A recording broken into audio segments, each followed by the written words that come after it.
Hi, I'm Shitbox Micro Things, and you just watched me break my car. Again. So come with me as I show you how badly I munched a CV joint getting home, and how I Hillbilly UK edition extended my shafts and discovered that my ambitious lift might be giving me some angle troubles.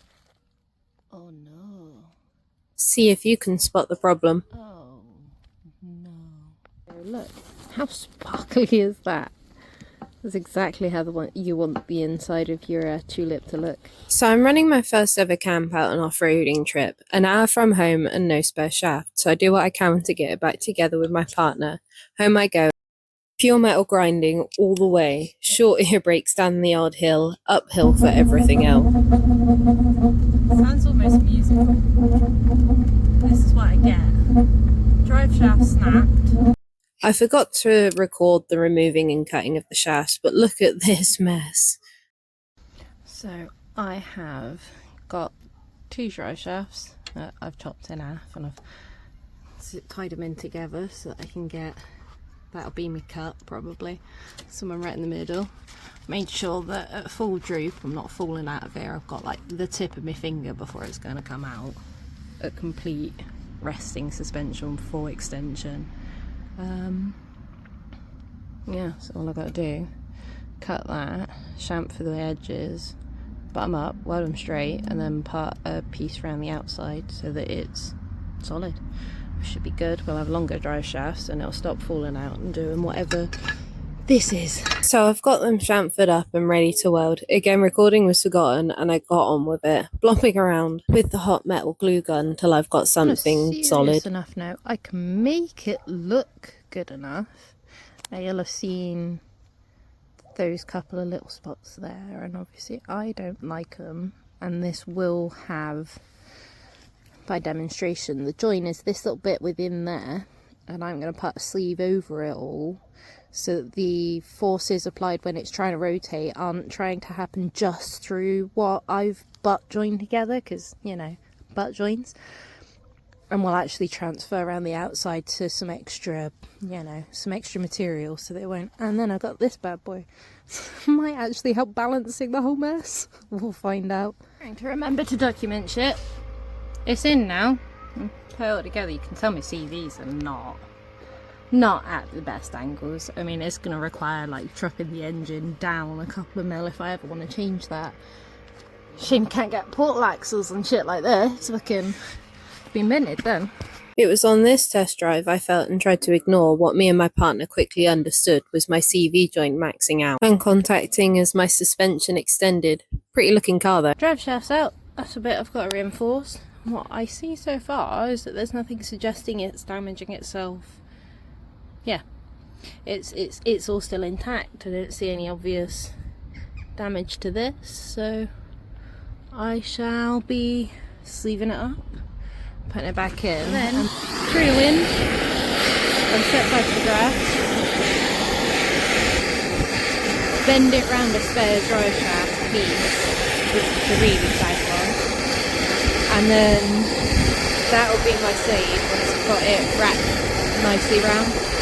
So we are still at it. You can see my hammer mark. So I've got my semicircle, and I think my plan is get him over my drive shaft once I've kind of pulled him off the car, put him on, get a tack on each end, and I'll do the last sort of hammering and forming around it, and then as I get these two edges together I'll take a slither out, butt them up and weld them together, and I'll have a cheeky sheath. Here we are. All I gotta do is weld that on now, and then it's done. Not the tidiest job, full of forge marks because I don't have a piece of pipe the right size, but the theory is it should do something.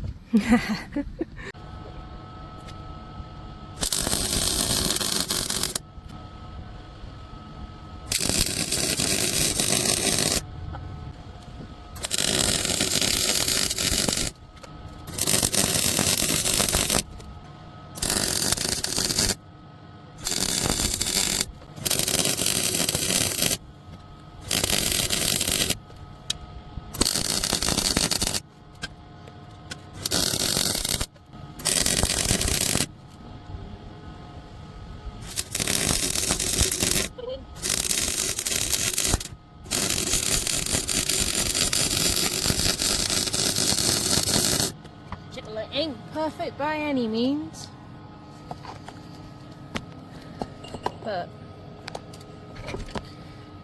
I have a case on it. That's my special bit of reinforcement. Just gonna wallop it with the angle grinder to knock any high points off and bolt it back on. Right, there we go. It has a sleeve on it. I'm not gonna call it pretty, I'm not gonna call it good. There's spots where it's gonna be naff, there's spots where it's gonna be better. I mean, you guys just get to find out how long it'll last, because, you know, homebrew, in the garden, in the wind, you saw it all. Right, yeah, original problem. I've got a clip from Brad where he had a look at this for me, let me know what it was that was going wrong up here. We figured it out. Yeah, so you've got, there's that. When we go around, look, your shaft is hitting on the side of the cup. Right, and now this is the suspension, as you can see, jacked up slightly. And now she turns. Like, I think the noise that you're hearing is on full droop, is, like I said, your drive shaft physically catching. So the only problem that you're going to have is you're going to explode the inside, not the outside. But, and there we go, that's full droop. But the problem is now that's locked. And if I want to turn, you see how the engine moves, and it clicks, and then it's back like that. So, yeah. All I need is a suspension limiting strap. So we've come in here, he's put in a riv nut there. So we popped one in there, and I'm making my own limiting strap out of a janky bit of ratchet strap with no ends. Then I've got to use my hot air to get that hot, poke me some holes, thread me some bolts, bolt it on so suspension stops overextending, Driveshaft doesn't try and blow itself to bits, car works so I can go off-roading, maybe, please, I hope. So there we are, ratchet strap, suspension limiting strap. Now there's 3 plies of it there, which should do it. So what I'm going to do now, start to take the jack down and we'll watch if anything goes wrong.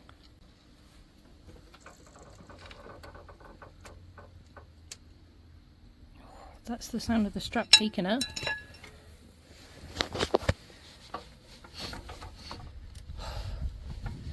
It's just that tiny bit. It's not quite. That stretch is immense on that, but under full tension now. So the theory is, I mean, that should do it for the most part.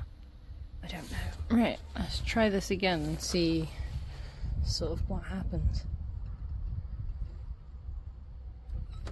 Oh, down, down, down, down, down. Just sounds like the webbing's completely yeah. That webbing won't do it.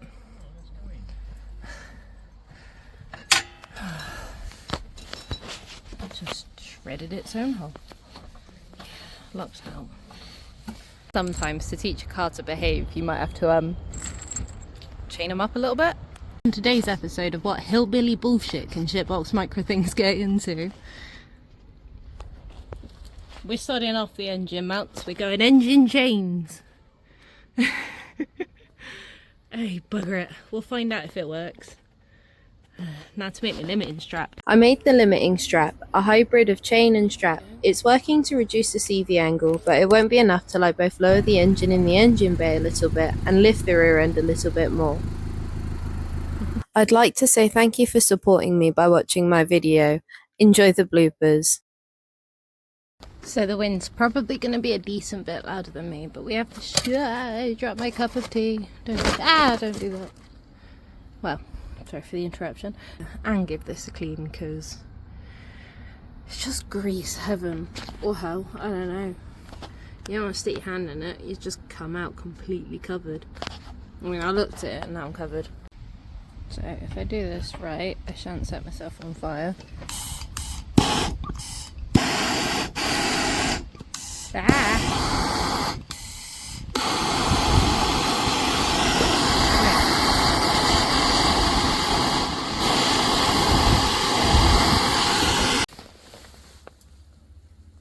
Can't make my brain work now. Bugger.